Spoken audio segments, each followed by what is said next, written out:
नमस्कार दोस्तों, कहिए कैसे हैं आप सब। उम्मीद करती हूँ आप सब बहुत अच्छे होंगे। आपकी अपनी पसंदीदा कहानी में आपका स्वागत है। आइए सुनते हैं प्रभुदयाल जी द्वारा लिखित कहानी हम जासूसी नहीं करेंगे। आवाज सरोज शर्मा। रोहन और हेमा ने स्कूल से आकर जैसे ही घर में प्रवेश किया कि बाहर के आंगन में एक चटाई पर दादाजी बैठे हुए थे। उन्हें किसी काम में तल्लीन देखकर दोनों बच्चे ठिठक कर वहीं पर रुक गए। हेमा ने कुछ कहना चाहा तो रोहन ने होठों पर उंगली रखकर चुप रहने का इशारा किया। वो दोनों आंगन में रखी कार के पीछे छुपकर यह जानने का प्रयास करने लगे कि चटाई पर बैठे दादाजी आखिर में कर क्या रहे हैं। उन्होंने ध्यान से देखा कि दादाजी ने डस्टबिन का कचरा एक अखबार के ऊपर पलट रखा है और उस कचरे में से कुछ सामान बीन बीन कर वे एक स्टील की प्लेट में रख रहे हैं। डस्टबिन वहीं बगल में लुढ़की पड़ी हुई थी। हेमा ने धीरे से पूछा कि दादाजी क्या कर रहे हैं। दादाजी शायद कचरे में से आलपीन बीन रहे हैं। रोहन ने धीरे से बोला। स्टील की प्लेट में आलपीन गिरने से हल्की सी खन्ने की आवाज आ रही थी। फिर बच्चों ने देखा कि दादाजी पुरानी कापियों के फटे पन्ने भी उठाकर उनकी तह ठीक करके एक के ऊपर एक रख रहे हैं। हेमा ने दादाजी को टोकना चाहा, किंतु रोहन ने फिर उनके मुंह पर हाथ रखकर चुप करा दिया। आज हम छुपकर देखेंगे कि आखिर दादाजी आलपीन और पुराने पेजों का क्या कर रहे हैं।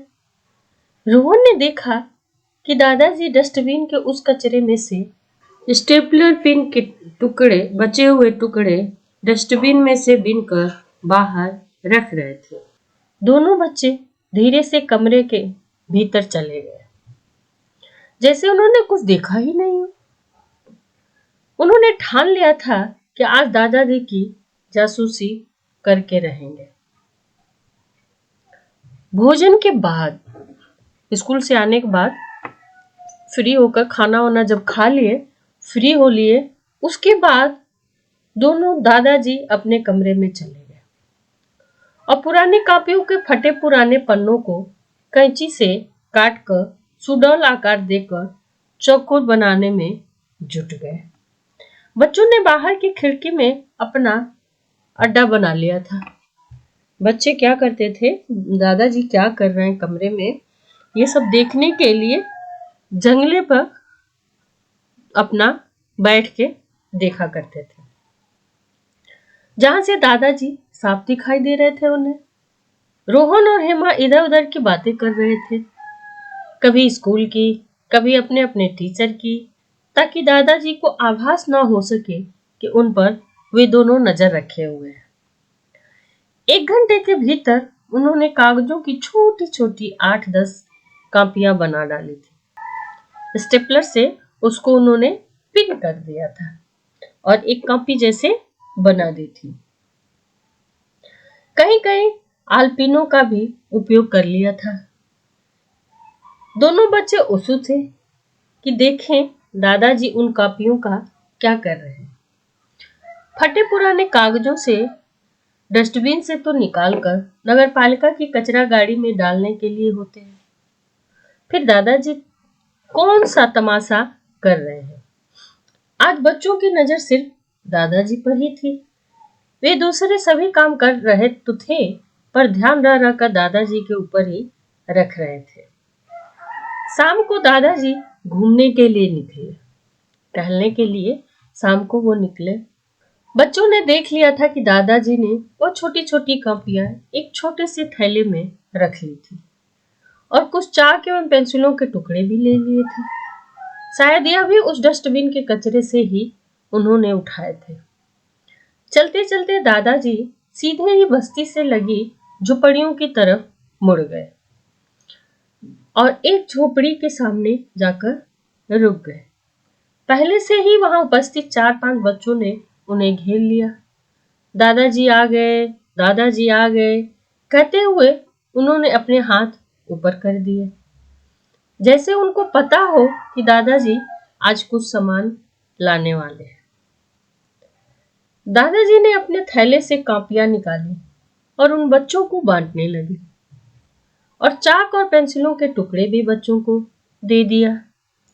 दादाजी हमें भी, दादाजी हमें भी। बच्चे हाथ बढ़ा बढ़ा कर चाक और पेंसिल ले रहे थे। दादाजी हंसते हुए सामान बांटकर बहुत ही खुश हो रहे थे। अचानक रोहन और हेमा, जो उनका चुपके चुपके पीछा कर रहे थे, उनके सामने प्रकट हो गए, आ गए। हेमा जोर से चिल्लाई, दादाजी!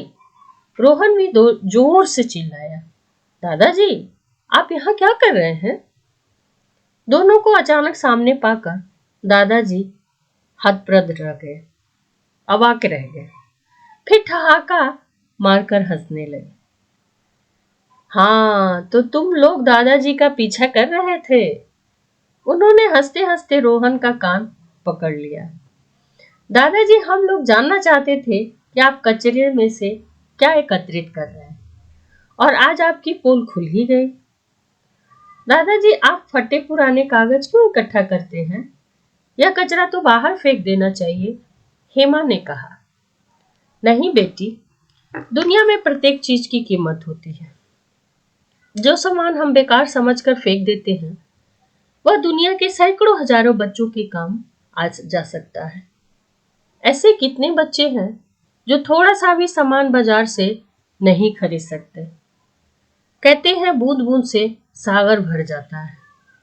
ऐसे ही फेंके जाने वाला तथा कथित फालतू सामान में से न जाने कितने बच्चों का भविष्य भी संवर सकता है।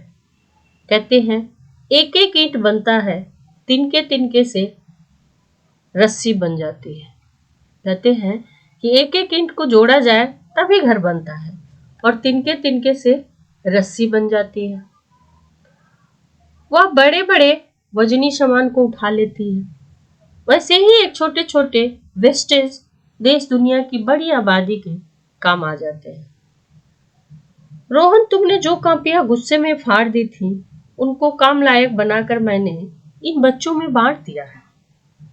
देखो कितने खुश हैं ये बच्चे। स्टेपलर पिन के टुकड़े, चाक, पेंसिलें तुम लोग रोज फेंकते हो। देखो आज किसी के काम आ रहा है ना। रोहन बोला, सॉरी दादाजी, हम लोग छोटे हैं, यह सब नहीं जानते। हमको माफ कर दीजिए दादाजी, आगे से ऐसी गलती कभी नहीं करेंगे। और हमारी जासूसी, जोर से हंसते हुए दादाजी ने, नहीं करेंगे दादाजी, नहीं करेंगे। आज से हम जासूसी नहीं करेंगे। दोनों बच्चे ने एक दूसरे के हाथ में हाथ फंसाकर और हाथ ऊपर करते हुए नारा लगाया और दादाजी से जाकर लिपट गए। तो देखा दोस्तों, हमारे बच्चे कुछ नहीं समझते हैं ऐसे छोटे छोटे चीजों को। उठाकर इधर से उधर बहुत सारी चीजें वेस्ट करते हैं। हमें भी बच्चों को इस तरह की चीजों को बिटोर को इकट्ठा कर उसको रीयूज करने का तरीका बताना चाहिए और करना चाहिए। आज से हम लोग भी ऐसा ही करेंगे। धन्यवाद दोस्तों। कहानी अच्छी लगी हो तो लाइक, कमेंट, शेयर और सब्सक्राइब करना ना भूलें। मिलते हैं एक और नई कहानी के साथ। धन्यवाद।